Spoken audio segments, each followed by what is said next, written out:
Assalamu alaikum wa rahmatullah, j'espère que vous allez bien. L'un des prophètes les plus mentionnés dans le Coran est Abraham, Ibrahim alayhi salam en arabe. Il est également très connu dans la Bible, Abraham étant le père d'une multitude de nations. En effet, de son fils Isaac va découler Jacob, et de ce dernier les tribus israélites. Et de son fils Ismaël découlent les tribus arabes. Le Coran parle de la foi inébranlable d'Abraham en Allah, qui lui a d'abord demandé de rejeter son peuple à cause de son idolâtrie et qu'il a plus tard testé de diverses façons. Cette vie parsemée d'épreuves de ce grand homme est donc le sujet principal de cette vidéo. Découvrons ensemble la vie de cet éminent prophète, tout de suite après la petite intro.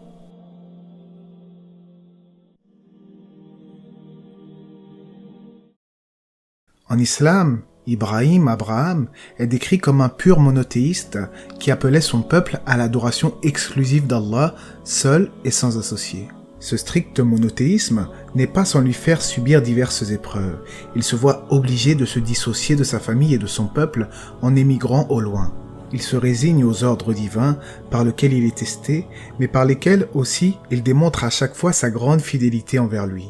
Grâce à sa foi inébranlable qui était la sienne, le Coran parle de l'islam comme étant la religion entre guillemets d'Abraham, même si d'autres prophètes avant lui, comme Noé, avaient également appelé les gens à suivre la même voie. À cause de cette obéissance de chaque instant envers son Créateur, Allah lui a donné le titre spécial de Khalil, qu'on pourrait traduire par ami intime. Ce titre n'a jamais été donné à un autre prophète. Grâce à son excellent caractère, Allah a fait naître d'autres prophètes parmi ses descendants, dont Ismaïl, Isaac, Jacob et Moïse, qui ont tous contribué à guider les gens vers la vérité. Le Coran et la Sunna détaillent certains aspects de la vie d'Abraham pour nous exposer plusieurs leçons morales. Au commencement, on estime qu'Abraham serait né environ 2166 ans avant Jésus, et cela en Mésopotamie. Des découvertes archéologiques ont permis de reconstituer très clairement la vie religieuse en Mésopotamie. Ses habitants étaient des polythéistes qui croyaient en un panthéon, dans lequel chaque divinité avait sa propre sphère d'influence. Par exemple, l'immense temple dédié au dieu lunaire acadien Sin occupait le centre de la ville d'Ur. Comme les gens de son entourage, le père d'Abraham était aussi un idolâtre. C'est pourquoi ce fut le premier qu'Abraham appela au monothéisme. Il s'adressa à son père en usant de logique et de bon sens. Il est dit à ce sujet dans le sens du verset « Ô Mohammed, parle d'Abraham dans le livre, c'était un véridique et un prophète. Lorsqu'il dit à son père, « Ô mon père, pourquoi adores-tu ce qui ne peut ni entendre ni voir et qui ne profite en rien ? Ô mon père, il m'a été révélé un savoir qui ne t'est jamais parvenu. Suis-moi donc, je te guiderai sur un droit chemin. » Malheureusement, son père rejeta immédiatement les propos de son fils, car cela allait à l'encontre de ses longues années d'idolâtrie ancrées en lui, et cela depuis son plus jeune âge. Son père dit, « Prendrais-tu en aversion mes divinités, ô Abraham ? Si tu ne cesses pas, je te lapiderai sûrement. Éloigne-toi de moi, et pour longtemps. » Après avoir tenté à plusieurs reprises de convaincre son père d'abandonner l'adoration de fausses idoles, Abraham se tourna vers son peuple, cherchant à le mettre en garde en usant de la même logique. Récite-leur l'histoire d'Abraham quand il dit à son père et à son peuple, « Qu'adorez-vous » Ils répondirent, « Nous adorons des idoles et nous leur sommes dévoués. » Il dit, « Vous entendent-elles lorsque vous les implorez ? Vous apportent-elles quelques bienfaits ? Ou peuvent-elles vous nuire ?» Ils répondirent, « Non, mais nous avons vu nos pères agissant ainsi. » Il dit, « Mais avez-vous considéré ces idoles que vous adorez et qu'adoraient vos ancêtres ? Elles sont toutes des ennemis pour moi, mais pas le Seigneur des mondes. C'est lui qui m'a créé et qui me guide, et c'est lui qui me nourrit et me donne à boire, et c'est lui encore qui me guérit lorsque je suis malade, qui me fera mourir, puis me redonnera la vie. » Abraham fit donc clairement comprendre à son peuple que le Seigneur des mondes ne pouvait se trouver ni dans les créations du monde, ni dans les idoles qu'il fabriquait, mais que Dieu était celui qui les avait créés, eux, et tout ce qu'ils voyaient et percevaient autour d'eux, et qu'ils n'avaient pas besoin d'être vus clairement pour être adorés. Cela est le principe même de la foi. Il leur expliqua qu'Allah est capable de tout, et qu'il n'est jamais limité d'aucune façon que ce soit, comme le sont les créations de notre monde par exemple. Après cela, Abraham remit ouvertement en question leur adhésion aux traditions de leurs ancêtres. Il dit en ce sens, « Certes, vous et vos ancêtres étiez dans l'erreur. » Il faut dire que la vie d'Abraham fut réellement marquée par la douleur, les difficultés, les épreuves, l'opposition de toutes parts, ainsi que la tristesse. Son père et son peuple, incapables de raisonner, rejetèrent son message en bloc et restèrent sourds à son appel. Ils se moquèrent d'ailleurs de lui. Ils dirent « Nous apportes-tu la vérité ou plaisantes-tu » À ce stade de sa vie, Abraham, un jeune homme avec un brillant avenir devant lui, s'opposa à sa famille et à son peuple tout entier afin de transmettre le message du pur monothéisme, la croyance en Allah seul et unique et le rejet de toutes les fausses divinités, que ce soit des étoiles, des corps célestes, des créatures terrestres ou même des représentations du divin sous forme d'images ou d'idoles. Il se vit rejeté, ostracisé et châtié pour ses convictions. Mais il tint bon et ne fit aucun compromis, sachant qu'il aurait à faire face à des obstacles encore plus difficiles dans le futur. Il est dit dans le Coran, et rappelle-toi, quand son Seigneur éprouva Abraham par certains commandements. Lorsqu'il les eut exécutés, Allah dit, « Certes, je vais faire de toi un guide, imam, pour les gens. » Puis vint le moment où il fut nécessaire que le prêche d'Abraham s'accompagne d'actions concrètes. Il sut qu'il devait porter un grand coup contre l'idolâtrie. Il avait l'intention de détruire leurs idoles, lesquelles étaient disposées sur un autel dans un temple. Abraham leur adressa d'abord une mise en garde. « Et, par Allah, je m'occuperai certes de vos idoles une fois que vous serez partis. » C'était l'époque d'un festival religieux et son peuple quittèrent la ville pour y assister. Évidemment, on invita Abraham à participer aux festivités, mais il déclina l'invitation. Puis, il jeta un regard sur les étoiles et dit « Je suis malade ». Les autres lui tournèrent le dos et s'en allèrent. Quant au sens du verset « Je suis malade », certains érudits ont expliqué que cette parole d'Abraham signifie que son cœur était malade en raison de l'adoration des idoles, ce qui ne constituait pas un véritable mensonge dont l'auteur est blâmé. Il s'agit plutôt d'allusions dans un but légal et religieux. Lorsqu'ils partirent pour leur festivité, c'est-à-dire son peuple, il sut, Abraham, qu'il avait devant lui une occasion à ne pas rater. Comme leur temple était désert, il s'y rendit et s'approcha des idoles dans le but de les détruire. Il est dit dans le Coran, dans le sens du verset, « Il les fit alors toutes voler en éclats, à l'exception de la plus imposante. » Quand les prêtres revinrent, c'est en état de choc qu'ils constatèrent ce sacrilège, la destruction du temple et des idoles. Ils se demandèrent qui avait bien pu faire cela à leurs idoles lorsque quelqu'un mentionna le nom d'Abraham en rappelant qu'il avait à plusieurs reprises critiqué leurs idoles. Lorsqu'il le fit venir, Abraham tenta de leur faire comprendre l'absurdité de leur conduite. Il leur dit « Adorez-vous ce que vous sculptez vous-même alors qu'Allah vous a créé, vous et ce que vous fabriquez ?» Mais comme ils étaient dans une colère noire, ils n'écoutèrent pas ses paroles et allèrent droit au but. « Est-ce toi qui as fait cela à nos idoles, ô Abraham ?» Il y avait une raison pour laquelle Abraham avait laissé intacte la plus grande de leurs idoles. Il répondit « C'est la plus grande d'entre elles que voici qu'il l'a fait. Demandez-leur donc si toutefois elles peuvent parler. » Quand Abraham leur parla ainsi, ils restèrent confus. Ils se mirent à se blâmer mutuellement pour ne pas avoir monté la garde plus proche des idoles. En évitant le regard d'Abraham, ils répondirent « Tu sais bien que ces idoles ne parlent pas. C'est-à-dire que même eux savent que ces idoles ne parlent pas. Alors qu'est-ce qui les pousse à adorer ces fausses divinités à la place d'Allah ?» Abraham poursuivit. Il dit « Adorez-vous donc à la place d'Allah ce qui ne peut ni vous être utile ni vous nuire, honte à vous et à tout ce que vous adorez à la place d'Allah. Ne raisonnez-vous pas ?» Ne savant plus quoi dire face à cette évidence, ils se décidèrent à tuer Abraham. Qu'on lui dresse un bûcher et qu'on le lance dans la braise ardente. Ils s'attelèrent donc tous à assembler du bois pour le grand bûcher, lequel fut le plus gros qu'ils eussent jamais vu. Tout au fond de lui, le jeune Abraham se soumit au destin décidé pour lui par le Créateur. Il ne flancha pas et il ne perdit pas sa foi pour autant. Bien au contraire, cette épreuve l'affermit davantage dans ses croyances. Malgré son jeune âge, il ne broncha pas devant la perspective de cette mort atroce. De même que ses dernières paroles, lorsqu'il fut jeté au feu, furent « Hasbunallah wa ni'mal wakil » « Allah nous suffit et il est notre meilleur garant ». C'est une célèbre invocation que le musulman se doit de prononcer lorsqu'il se trouve par exemple dans une situation d'oppression ou est victime d'une injustice. Voici une des nombreuses situations où, face à une épreuve très difficile, la foi d'Abraham s'avéra inébranlable. Elle fut certes sévèrement testée à cette occasion, mais Abraham démontra qu'il était prêt à se sacrifier pour son Seigneur. Mais Allah n'avait pas destiné Abraham à mourir sur un bûcher ce jour-là, car il lui avait réservé une grande mission à accomplir. Il serait le père de quelques-uns des plus grands prophètes envoyés à l'humanité. C'est alors qu'il le sauva des flammes, ce qui constitua un grand prodige pour lui, de même que pour son peuple. Alors nous dîmes, au feu, soit pour Abraham une fraîcheur apaisante. Ils avaient voulu sa perte, mais nous fîmes d'eux les plus grands perdants. C'est ainsi qu'Abraham fut délivré des flammes. Les gens de son peuple avaient tenté de se venger de la destruction de leurs idoles, mais au final, eux et leurs idoles furent terriblement humiliés. Le Coran rapporte une dispute entre Abraham et un roi, et certains érudits musulmans suggèrent que ce roi était Nemrod. Cette dispute, toutefois, n'aurait eu lieu qu'après que le peuple eut tenté de brûler Abraham. En effet, après qu'Allah eut sauvé Abraham du feu, on l'amena devant le roi qui, très pompeux, se crut meilleur que Dieu lui-même. Il argumenta avec le jeune homme, comme Allah rapporte dans le Coran, « N'as-tu pas considéré celui qui, parce qu'Allah lui avait donné la royauté, se disputa avec Abraham au sujet de son Seigneur ?» Mais la logique d'Abraham fut implacable.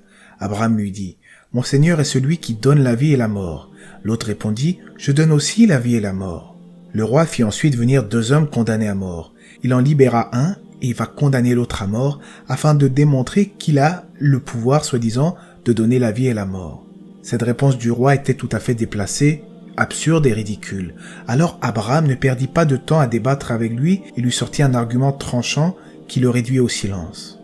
Alors Abraham dit, « Allah fait lever le soleil à l'est, fais-le donc lever à l'ouest. » Le mécréant resta alors confondu.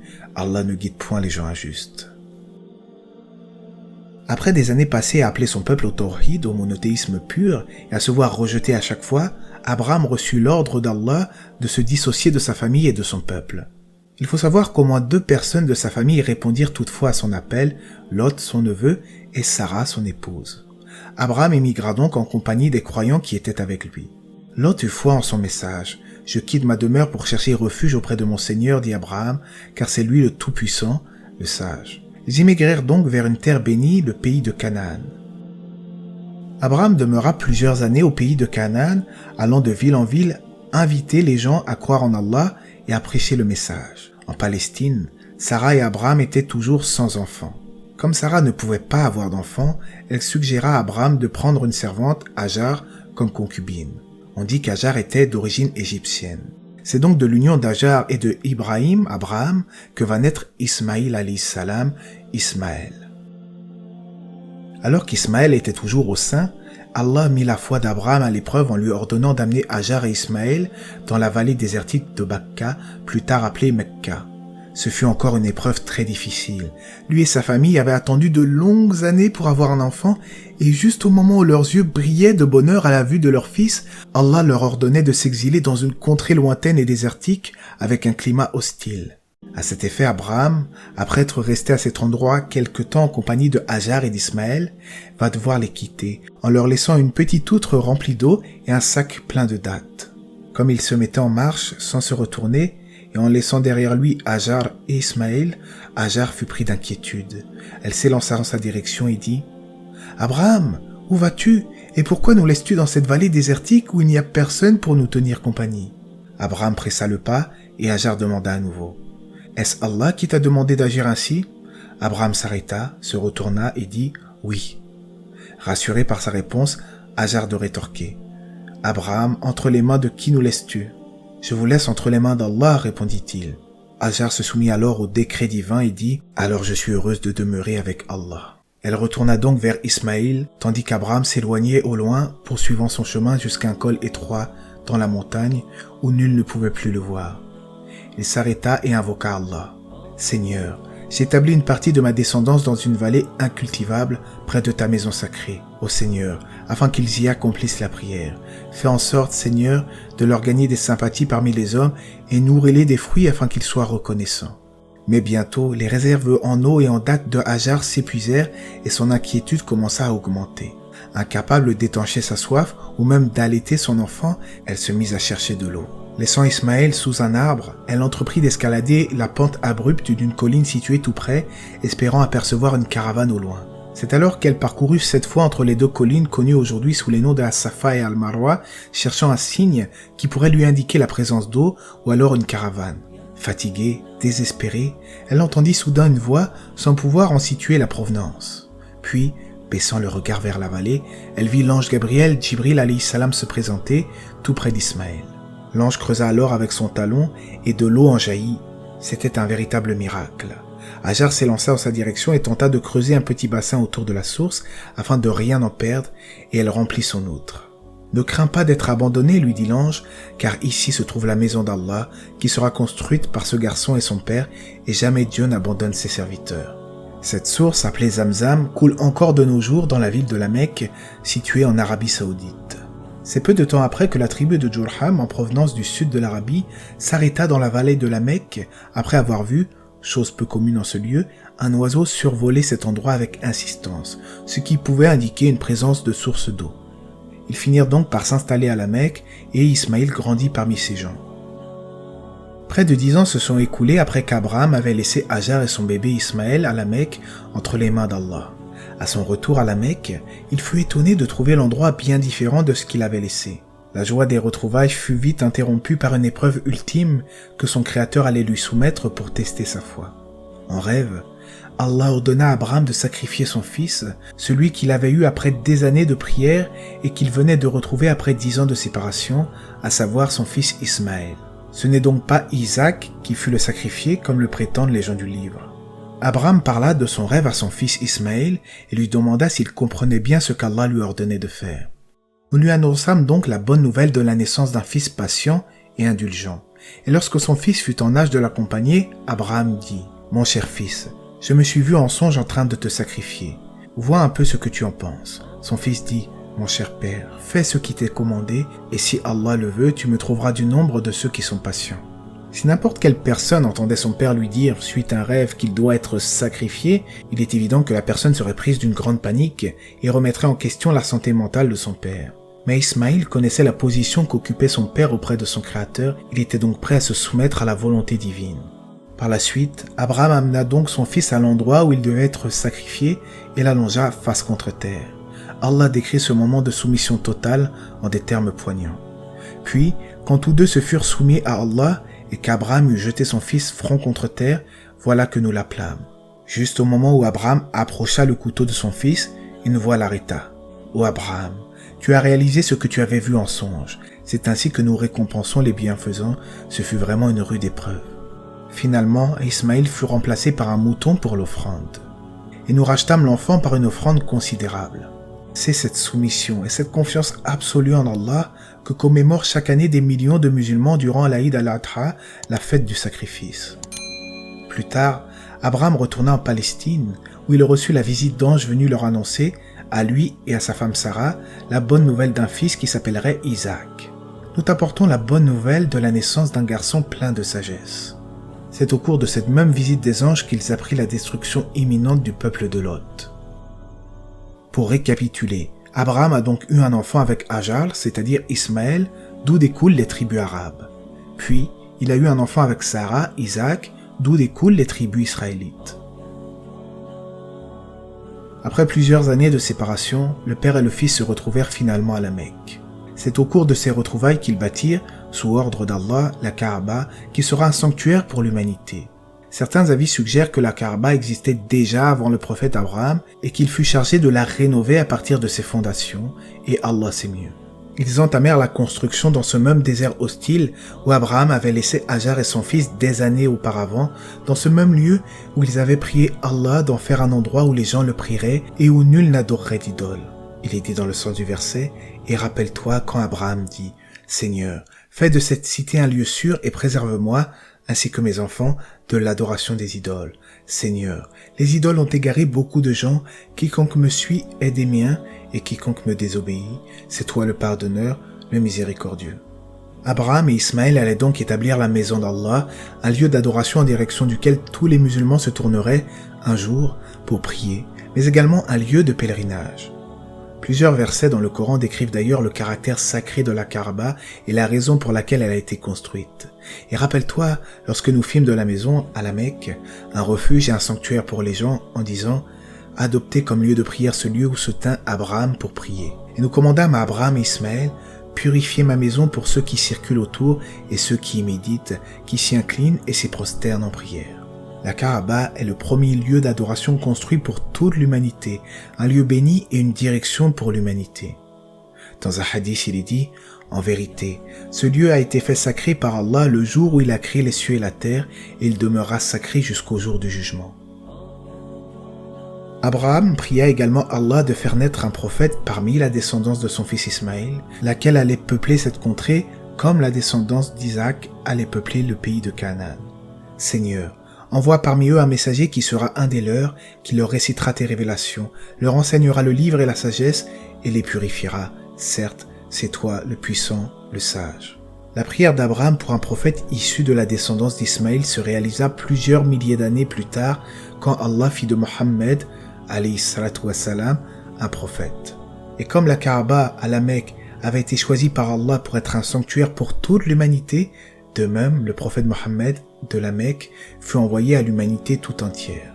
La construction de ce sanctuaire, destiné à toute l'humanité sans distinction de race, de nationalité ou de couleur, afin qu'elle adore le seul et unique Dieu, fut une apogée dans la vie d'Abraham. Avec l'établissement de la Kaaba, il savait qu'Allah serait adoré pour toujours sans aucune autre divinité, le culte exclusif. C'était le plus grand service qu'il pouvait rendre à l'humanité. Chaque année, des musulmans proviennent de milieux et de pays différents et se rassemblent à la Mecque pour le pèlerinage, en foulant cette terre bénie où des éminents prophètes ont vécu et ont combattu l'idolâtrie. Ils ont patienté face aux persécutions, se sont résignés aux ordres divins et ils ont fait preuve d'une foi inébranlable comme nous l'avons vu. À nous de nous inspirer de l'histoire des prophètes afin de renforcer notre foi et de mettre en application les rites de notre religion. Ainsi, je vous invite à revenir justement à ma playlist de l'histoire des prophètes pour suivre l'histoire de tous les prophètes et messagers, en tout cas les vidéos que j'ai pu faire à ce sujet. Allah c'est mieux, j'espère que cela vous aura été profitable. N'hésitez pas à vous abonner si vous ne l'êtes pas. Que la paix et les bénédictions d'Allah soient sur le prophète, sa famille et ses compagnons.